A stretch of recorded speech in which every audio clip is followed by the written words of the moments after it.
And we're live. Welcome back, everybody, to another episode of the IndieVerse, episode 23. I'm Keelan Rivers, and today I'm joined by PD Alleva. Correct. Got it. Awesome. I nailed it. Okay, great. Great. So for those who don't know, the IndieVerse is it's a weekly episode YouTube podcast, I suppose, and we talk about all things self-publishing and indie writing. If you have any questions throughout this interview, please let us know in the chat, and we'll get to all those questions at the end. We love audience questions, so bring them all.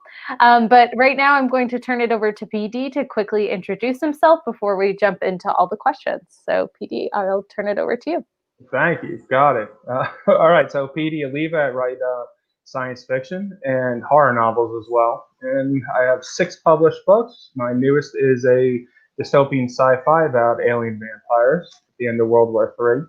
Other than that, I have written anything from psychological fiction to family saga, dark fiction, even a nonfiction book that is a self-help philosophy book. Very cool. That's super interesting. I'm going to ask a quick question about that. But before we get into that question, one of the questions that I like to ask everybody that comes on to the IndieVerse is to tell us a little bit about your writer origin story. So how did you get started in writing? Was it early on in life, later in life? What was the inspiration? And take us on the journey from the origin to today. So I guess that's my first question. What's your writer origin story? All right, cool. Yeah, I'm getting old, so it's a long one. But I started writing as a kid, really young. And I remember, so in 2nd grade, I wrote a story about a hamster that gets lost in school, and like fast forward 10 years later, he's been surviving on crayons and terrorizes the school. So that was 2nd grade. So I guess I liked horror then.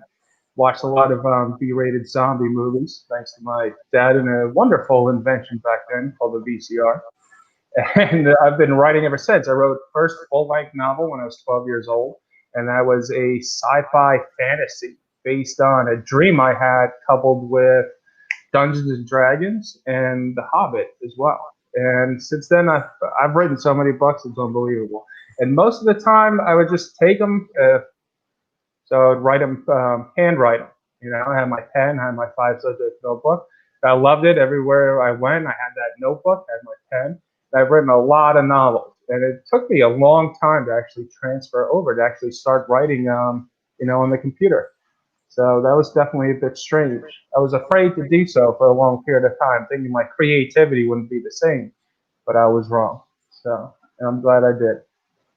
That's so interesting. I also have a question for that, for the handwriting piece. But because I know a few folks who are handwriting, but I'm curious. So what was the point where you decided you're like, oh, I want to write professionally, I want to publish these books? Or was that something that you knew early on? Definitely knew early on. This is what I love to do. This is it's the only thing that really gets my goat, it quenches my thirst, gets my gut, everything. So I just love, I'm never happier than when I'm actually writing a book. That's amazing. That's so great to hear, because I feel like sometimes, I don't know, the grind is real when it comes to writing. So that's awesome. When it comes to actually like writing, because you mentioned handwriting, does any of your process currently involve handwriting, or is it all typed now? It's all typed. I even I'll have a separate document open where I'm typing in notes, points of reference, things I need to research. Especially I recently wrote a horror thriller, and it's a timepiece, so it takes place in the late 1940s, early 1950s New York. So I had to make sure I had the history right. So I would take down like little notes and then go, Google everything, make sure I'm, doing things the right way. And the big question was, it begins in Halloween. What do kids get in Halloween in 1951? That was a good question, right? Charleston Chew was the main one back then, and the Wizard of Oz was the main costume for kids as well. That's super interesting. I'm so sorry. There was a point there that just bleeped out a minute, and I think it was me on my end losing some connection. So I really apologize for that. That's right. I, I just like there was a little part that was like that cut out for a moment. So I just checked my Wi-Fi, but everything seems to be going good. So why the focus on speculative fiction, science fiction? Like what led you? It sounds like it was something that interested you from like the grade 2 story with the hamster, but Yes. like what made you settle on kind of that genre as something that you wanted to really focus on? hmm Wild imagination. There's no limits. You can do anything. You know, it's your world. Make it what you want. You know, put in there whatever you want, whatever horrors you want, put in there, whatever love you want, put in there. You know, if you want, to defy the laws of physics, you could do that as well. You do anything that you want. Let the imagination go. And yeah, I do enjoy it. It's like taking a ride into the outer sphere of, Venus. So it's definitely fun. Oh, I totally agree. I write sci-fi fantasy, so I'm right there with you. Nice. When it came to writing your nonfiction, how Okay. did that? I'm curious, and I know this wasn't in the questions I sent, but I'm curious as to like, did you have to change your frame of mind when it came to writing the nonfiction? Was it more difficult, less difficult? I'm just curious about how that went. It definitely wasn't more difficult, right? So the last 15 years, I've been a hypnotist and behavioral therapist, specialized in trauma and addiction. So for a period of time, it's like as far as reading, like my reading always takes on, I'll have little spells here and there. You know, I'll be into nonfiction for a while, I'll be into quantum physics for a while, and then I'll switch and I'll say I need fiction. You know, I'll go into urban fantasy or something like that, or pick up a new psychological thriller. So at the time, I was reading a lot of philosophy, science books. So it Hmm. wasn't that difficult.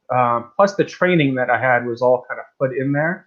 And at the time, I was running my own treatment center, all right? So mental health and addiction, and wrote a whole program for a behavioral modification program that we used in there. That's pretty much what that book came from and what it was for. Hmm. That's super interesting, and also really interesting career outside of writing. Do you find, I suppose, like again, offshoot question, follow-up question, any of the work that you've done when it comes to mental health and addiction, does that trickle its way into your fiction at all, or are those worlds very separate for you? Uh, it definitely does trickle in, although I kind of try to keep it as kind of put a mask on it, So blah blah blah. But it does seep in. You know, you're doing massive amounts of biopsychosocials, learning about people. So yeah, I think just through osmosis itself, it's definitely going to come in there. And then being a trauma therapist, yeah, I've definitely heard some dark stories out there about what human beings can and will do to each other. So yeah, I would say it definitely comes in. Definitely. Wow, that's really interesting. And just while I have you here, thank you for the work that you do in those fields, because Oh, I'm sure it's not easy work, and it's important. So thank you. So thank the question that I next had again was about speculative fiction. And I see a question that popped up in the chat, and I typically wait to do questions at the end, but I think this one might be great for framing the conversation. So uh, Miguel just joined and is asking, what is speculative fiction exactly? So I suppose I just jumped into this kind of thinking that everybody might know what that is. So PD, maybe perhaps you can explain from your perspective how you would define speculative fiction. It's not, it's like based in a world that doesn't currently exist. I think that's the best definition. Yeah, Like dystopian. This remains to be seen, but we're not living in a dystopian society at the moment. knock on Um, wood. not, I got my desk right here. It's made of wood. So we're not living in that right now. So that's when somebody's writing a book, a dystopian book, that would be considered speculative. Hmm. Yeah, for sure. Yeah. And I mean, I've always, speculative can cover so much, and Yes, one of it's a very the broad genre. it's a very Yeah, broad genre, and one of the biggest people, like, I'm Canadian, so I immediately think of Margaret Atwood when I think speculative fiction. that's right. That's Yeah, right. Spot on. yeah, totally. So, Miguel, if you're familiar with any of her stuff, but it is a very large term and it's a very umbrella term for, like you said, PD. I forget exactly Yeah. how, not of this world, or like, Something that's not of this world, not currently happening in this world. yeah, Right. exactly. So, Um, so I'm just taking a look at my questions here. What makes and this is a great follow-up question to the question that Miguel just asked, but what makes writing speculative fiction different than other writing? Like, for example, your nonfictions, or like a contemporary per se. Is there anything that you find in your experience that it's different that's different about writing speculative fiction in particular? yeah, definitely. So when you're not writing speculative, you're kind of bound to the rules, laws that are going on at that current time. Like my first book, Indifference, or even A Billion Tiny Moments in Time. So those are not speculative. But they take place in today's real world. So there's rules, there's laws, there's cities and towns with streets and stuff like that that you got to make sure that you're getting right, because obviously you're writing about it. But when you're doing speculative, yeah, some of that element is in there, especially if you have like military or something like that. You want to make sure you get the weaponry correct. As far as I'm concerned, mine is dystopian right after World War III. But yeah, with Indifference, I had to conform to, all right, so it takes place in Manhattan. Where's Manhattan? What's going on in Manhattan? If I say something, he's downtown in Central Park, I just messed up because Central Park is not downtown. So I need to make sure I have it right. Mm-hmm. Yeah, I think there's so many nuances when it comes to writing. It's really interesting, and the downtown example is great. And I it just makes me laugh because I live in Montreal, but I'm from Toronto, and so in Toronto, the lake is south. And so water to me is south, and any other city I'm in now, if there's a body of water, I'm like, oh, just head south, but it could be north for all I know. Like, it's yeah, the directions thing. Understood. Yeah.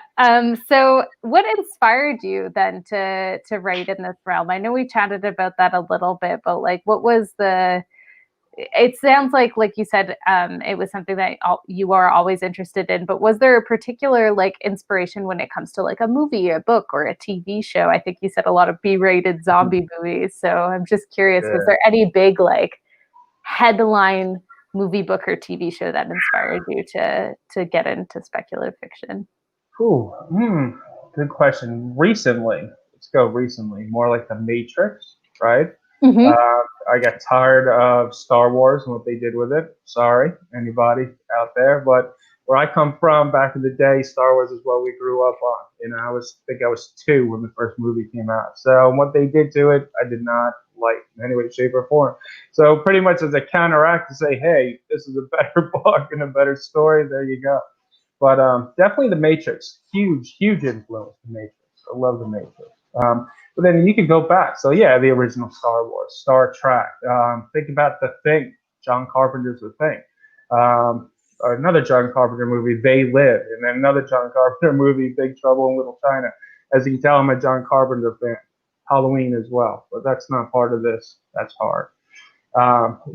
Let's see, so many. Buck Rogers. Buck Rogers was a B-rated sci-fi television series in the late 70s, early 80s, which is where I first got the idea of an alien vampire. And I was probably 3 at the time, and they had an episode with an alien vampire, and it scared the hell out of me, stayed with me all this time. That's so great. So many great examples, and yes, alien vampires. That sounds so awesome. You did mention horror. So I'm curious now, what are your horror inspirations? Because you do also write horror. Yes, I do. Whew. Okay, well, I mean, the master, was just mentioned him, Stephen King is out there. So especially his early stuff. not that much into his last like 20 years, although he has written some good book. And his last book I thought was phenomenal. The Institute, definitely a good one. But back in the day, The Shining, to me, is a masterpiece. Pet Cemetery, Cujo. I mean, just the ace goes on and on. You keep going into it. Richard Matheson, I Am Legend, great book. Absolutely one of my favorite dystopian books that's out there. H.P. Lovecraft. I used to read a lot of the old Pulp Fiction magazines. My dad had boxes of them when we were kids, just left over, and I got into them and absolutely just devoured all of them. And let's see, Clive Barker. Clive Barker is phenomenal. The Damnation Game is my favorite Clive Barker novel. And followed by that is actually Cold Heart Canyon. And just his style is amazing. And then even if you go up until, like, let's go with today, there's an author out there called John Connolly. He writes thrillers, but they're like supernatural thrillers. Or definitely a lot of horror elements in there as well. And he's poetic. His prose is absolutely phenomenal and beautiful. And then V.E. Schwab, my girl right there. I still have to read her new one. I haven't been able to get to it yet, but I so do I. I'm very excited for that book, though. Yeah, definitely. I've only heard good things, actually. So me too. And she's been working on it for like 10 years, so it's definitely going to be good. But her Vicious and Vengeful, absolutely phenomenal. I love those two books. J.D. Barker. J.D. Barker is a good author as well. The 4M King series was definitely very good. He's got a great way of telling a story. And even his witch novel, Forsaken, is another good one. And then my man, Blake Crouch. Blake Crouch wrote his two most recent novels is Dark Matter, followed by Recursion. And after I read those two novels, I said, all right, this guy just like raised the bar. It's kind of like other musicians felt when they heard Sgt. Pepper. It's like, all right, the bar's just been raised. And when I read those two, I was like, holy cow, this guy's got it going on. You're really making me, so now I've got a few books to add to my list. I'm also not I'm not big when it comes to horror. So if anybody asks me for horror recommendations, now I'm just going to direct them to this video. But Dark Matter, I kind of like jump at that one a little bit because it's sitting on my bookshelf and I haven't read it, and I've had it for a long while now. And so I guess that's my next read because you speak very highly of it. Yeah, but it's science fiction. I messed up, but it is science fiction. But it's awesome. Dark Matter, so good. Parallel universes, you'll love it. I'm super excited. I saw we moved away from horror a few books ago, but I'm very excited to read it. And I picked it up and I was very interested in the blurb, and so then yes. And right after that, read Recursion after that. What's funny is I read Dark Matter, I was blown away, and I started reading Recursion, and I'm like, this isn't as good as the other one. And then I finished Recursion, and I said, this blows Dark Matter away. Like, Recursion was just that good, really good. Okay. And it's time travel, and the way he does it is phenomenal. Which is actually what's funny. Is kudos. So he was doing, or a promoter was doing something for him on Goodreads, and contacted me about asking him a question. So I got to ask him a question. Now there is a time travel novel by Jack Finney called Time and Again, which is a classic science fiction time travel novel. And in there, the way they travel through time is very similar to the way they do it in Recursion. So I asked him if he got inspiration from that novel, and his answer was yes. So I thought that was cool. Right? That's super cool that you like spotted that. And just, this is a question that I typically like to ask folks on the IndieVerse, and I didn't send it your way, but I think you've got books published in different genres, and you got to ask like this other question. I ask folks sometimes, what has been not necessarily the biggest moment, but a standout moment for you as an author where that just sticks in your mind. So I'm curious to know, like, what has been a standout experience for you as an indie author? So the day that I sat down and decided that this is it, I'm going to be an author, and I started taking, my wife and I have a private practice. So I started at that point taking a smaller role in that private practice to come over and become a full-time author. So that definitely stands out. And then, yes, I have other books published. funny, when I first published my first book, Indifference, at the same time I started my own business. I never had time to go out there and market. I never had time to actually give it love, put it that way, do what I'm supposed to do for this novel, and I felt like it's like a neglected child at this point. But uh, when I started doing this with The Rose, and when it came out, it hit #1 right off the bat. So that to me was a standout moment. It's like, all right, we're moving in the right direction, so keep going. That's amazing. Those are, I think it's so great to hear those moments. Like, as a fairly new author, and lots of my audience here is also new, it's really great to hear all of these cool moments that, like, hopefully, knock on wood, someday happen. Back to kind of the more writing craft side of things. I know a big passion of yours is writing craft. And like I said, lots of the audience that watches the IndieVerse and watches this channel are like new authors, or they're aspiring authors, or they're writers. So what steps can a writer or author take to improve their writing craft, like when they're in the like beginning phases? So in your opinion, what steps can be taken to improve craft? Sure. Okay. So obviously everybody tells you to read a lot, read a lot, read a lot. And I obviously, yes, you should read a lot. You're going to be a writer, you should definitely be reading a lot. But I think I took it slightly a step further. So when I started writing The Rose, this book, right? So a little bit different than my other books. So I had to kind of, all right, learn the genre, learn the audience as well. And what I started doing is I picked up a whole bunch of books, science fiction, dystopian books, whatever I could get my hand on. And I was reading them, yes, but I was actually slowing down to see the craft and how they were penning their story. The introduction of a new character is always an interesting one. Or when you have two people talking and then somebody walks through the door, how do you make mention to them? How are they doing, and how are they intertwining all that stuff is really what I got from each book that I was reading. That was my purpose. Find out how are they doing it, because this is the audience that I'm looking for. So if the audience is reading these books and they're loving these books, then there's got to be something about the flow of that book. How did these authors do it?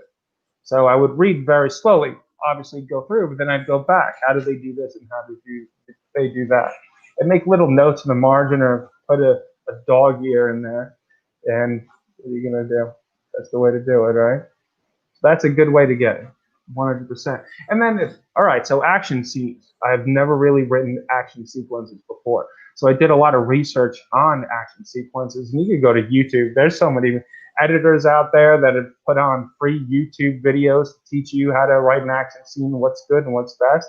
And then you go ahead and do that, get it going, write it, check it out for yourself, see if it works. That's awesome. Yeah, I think there's so many YouTube video resources out there, but your advice about like actually taking a look at the books that people are reading, and taking a look at how the craft is done there is such great advice. And I had someone else earlier on in my like career give me a similar piece of advice. It wasn't worded the exact same, but it was like, if you really enjoy the way an author like describe something or whatever, like, yeah, dog it the page, like, write in the margin, highlight it, or write it, like rewrite it in a notebook. And so you can go back and see like, okay, this is how they went about doing it. Like, it's just, that's a wonderful piece of advice, and something that I think works super well.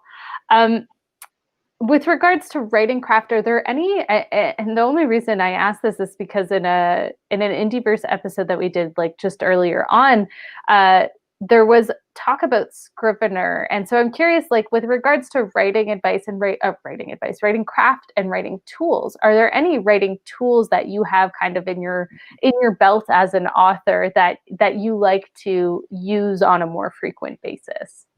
Okay, I do not. All right, so I'm still a Word guy. I still love popping up my Microsoft Word. I didn't even find out about Scrivener and stuff like that until recently, like a year ago. And I'm like, I kind of opened it, got into it. I'm like, I'm not a technically savvy person, right? So once I know Microsoft Word, I can navigate it, I know everything about it. Learning something new at this moment, I'll get there. Right now, I like my style. I like the way I do it. Nice. I also use Word too. Scrivener, I saw it and I was like, oh my gosh, it's intimidating Yeah. to say the least. Yeah, it's like a foreign language. Yeah. So nah, I'll stay with Word for now. So I've got a couple more questions. I just want to prompt anybody in the chat to ask any questions that they might have. But it's kind of, I've got a two-part question. So if you could go back to the moment before you hit publish on your first book and give yourself one piece of advice, what would it be and why? And then I'll follow up with the second part after. Okay. Before I publish, you know what it would be? I would say market. No matter what you're doing else in your life, make sure you're giving this book the love that it needs and make sure you're out there marketing. And that book was published in 2011, so things were a little bit different back then as well. But I should have continued to market. Unfortunately, I was unable to. Opening a business, you're working 24/7 at that time. But I should have definitely did a lot more marketing. At least had a website, at least stayed on Facebook. I wish I had done that. And what do you do? This wasn't the follow-up I had planned, but what do you do for marketing now? Like, what's your favorite kind of part of marketing? Actually, podcasts. I love doing podcasts. I love talking books. So definitely podcasts. All right, so a couple of things that I've noticed have been working. All right, I've been steadily building my newsletter, and that has definitely worked. Book Funnel. Have you ever heard of Book Funnel? Yep. All right, so I'm on Book Funnel, so I'm doing a lot of promos with those. I see those are working, and even Story Origin, I'm on there too, and doing the whole the book swap requests, whatever. And it all seems to be working. Like those few things right there definitely seem to be working, and they're fun. That's a fact. Of course, I'm on Facebook and Twitter and Instagram. Although I'm not good at Instagram, I have to admit that 100%. I'm just not a picture taker type of person. I don't know, and I'm not into taking pictures of myself and my family. I don't know. I'm just not me. But and I'm not creative as far as creating pictures either. So I don't know. I might have to hire somebody to do that whole Instagram thing for me. But the other things are working, and I have fun doing them. With Facebook and Twitter too, I have fun with that as well. I think, like, honestly, whatever social media or marketing works, go for it. Because, like, I'm not on Twitter because me and Twitter don't agree with each other. So, Gotcha. but just so everybody who's watching knows, you can find all of PD's links to Twitter, social media, all those things down in the description box below. So make sure you go ahead and click and follow. My follow-up question to that, if you could go back and give yourself one piece of advice, is if you could go back and give yourself one piece of writing craft advice, what would it be? That's interesting. What would it be? Probably the part about battle scenes and fighting scenes and combat scenes. I had so much fun writing those in this book. And obviously it's the first in a series, so I'm going to have a lot of fighting scenes. And I wish I had done that earlier, because I probably would have written these books a lot earlier as well, or had maybe not those specifically, but more like that. So I would definitely send that over. Here's how to write some action sequences, which in my opinion also requires Led Zeppelin and Pink Floyd. So the Led Zeppelin music gets me going to write a great action scene. Nice. So you write the music then, music with lyrics. Yes, definitely. Actually, one of the beginning quotes in this book is from Led Zeppelin's Kashmir. So, and that was every time I was about to go into battle in this book, that was the song that was playing, getting me into that mode. Just battle scenes. I would see it in my head, like getting played out in my head, and go for it, get it done. So definitely, really good. Very cool. That's awesome.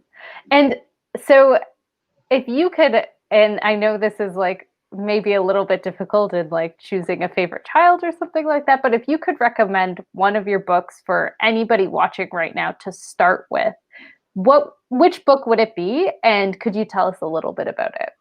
Wow, let's see. Start with, I'd say, start with The Rose. I mean, it kind of depends on what you're into, though, but I do have dark fiction. I do have A Billion Tiny Moments in Time is a family saga, metaphysical, which I call my Hallmark movie.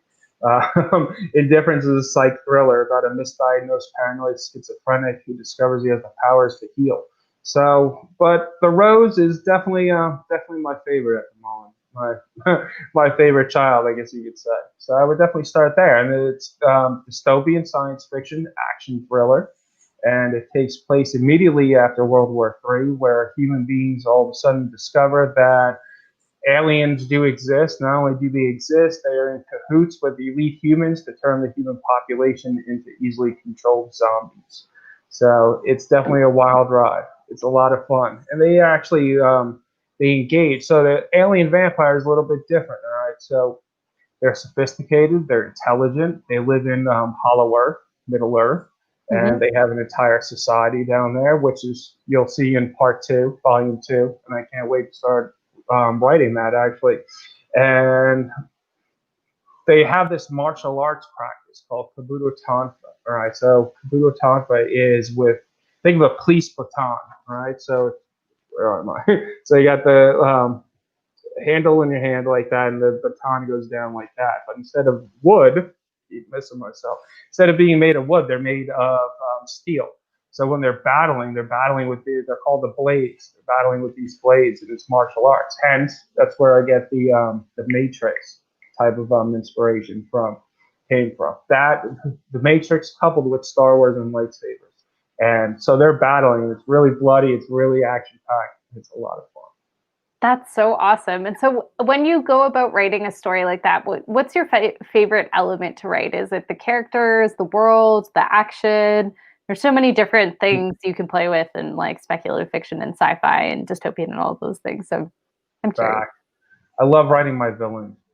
Okay. I do. I love a great villain. You know, I'm a Hannibal Lecter, Joker type of fan. So I love writing my villains. So I had a lot of fun writing those alien vampires, and some of the grays too. You know, there's a gray alien in here who's pretty much even worse than the alien vampires. She's pretty sinister, that one. So she was a hell of a lot of fun to write, and came as a big surprise to me as well. I was not expecting her character to take that turn, and she did. She poured it on. That's a fact. Yep, I'm right there with you with the villains. And just so everybody knows, I have put the link here for the Rose. So please go and check it out. It sounds very interesting, and I know I will be checking it out. So I just want to do one last call for any questions that the audience might have. And then, so I've got one more question that just as we were chatting popped into my head, and then I'll turn it over to you to give a quick sign off, PD. But I was curious, like, you've written quite a few books now, and obviously are extremely, extremely passionate about it. And that's just so inspiring to see. And I think as like newbie and aspiring writers watching this, I think that's like something that, again, is really inspiring. But I'm curious, what has been your biggest challenge so far when it comes to writing, and how did you overcome it? Because I think we all hit challenges at different parts of our writing journeys, and it's interesting to hear how others overcome them. Yeah, no, sure. The biggest challenge with writing the Rose, because I put in, I'm also, all right, so disclosure, I'm an ancient alien lover, right? I love ancient aliens. So I think the biggest thing to me was getting the alien lore or alien theories correct in the book, right? So that had to take a lot of attention to detail. Those little attention to details throughout pretty much any book is what I think I struggle with, because when I'm writing, I'm free flowing. It's just going, you know. And at that point, I'm not even really thinking about it too much. And then I've had to train myself. That's why I keep that other Word doc with notes. All right, check on this and check on that. So that was definitely a difficult part. And then with the ancient alien theories, well, I can't let my fellow ancient alien theorists down. So I had to make sure I had the lore in there correct and accurate. You know, just lore, alien lore to them is just as important as somebody who loves mythology. You know, so I had to make sure I got it right. And because it's a 7-part series, I had to make sure that it was going to streamline across that 7-part series as well. Kind of develop and get bigger. Oh yes, continuity. Oh yeah, that's right. That's right. Certainly difficult. Well, thank you so much for coming on the IndieVerse. Really appreciate it. And again, all of PD's links are down below. I see there's folks watching live right now, so make sure you go like, follow on all of the social media. And again, the link to the rose is just right here. Can I say one more thing? Yeah, I'm going to turn it over to you. So okay, cool. That way. Yes. To promote whatever you want to promote, say whatever you want to say, and then we can sign off. All right, awesome. So about a month ago, somebody I've been working with sent me a drawing they did of the main alien vampire in the rose, right? They came out phenomenal. It got me thinking. So what I'm going to be starting to do is the new year, January 1st, is I'm going to have a major contest about alien vampires. There's going to be a raffle. There's going to be contests. There's going to be up to like almost $1,000 in prizes. So definitely sign up for my newsletter. Get over there so you're the first on board to find out what's going on. It's going to be very exciting. I'm very excited. It's going to be a great contest. That's super cool. What an awesome contest. And like so amazing that you got fan art. That's awesome. Yes, all right. And I'm assuming folks can sign up to your newsletter on your website? Correct. PDAlleva.com. Awesome. So everybody make sure you head on over there and sign up to PD's newsletter. And again, all of the links are in the description box below, but it's up here on the screen as well. Thank you so much for joining, PD. Really appreciated the time. And it's always so exciting to talk to someone who's like really passionate about books and what they do. So very much appreciate you coming on to the IndieVerse. Thank you for having me. All right. Thanks so much, everybody who came and joined us today. We really appreciate it. And to anybody watching the replay, thank you to you as well. Also, you're not exempt from visiting all of the links down below, so make sure you go check them out. All right. Thanks so much, everybody, and we'll catch you on the next episode of the IndieVerse. Bye. Bye-bye.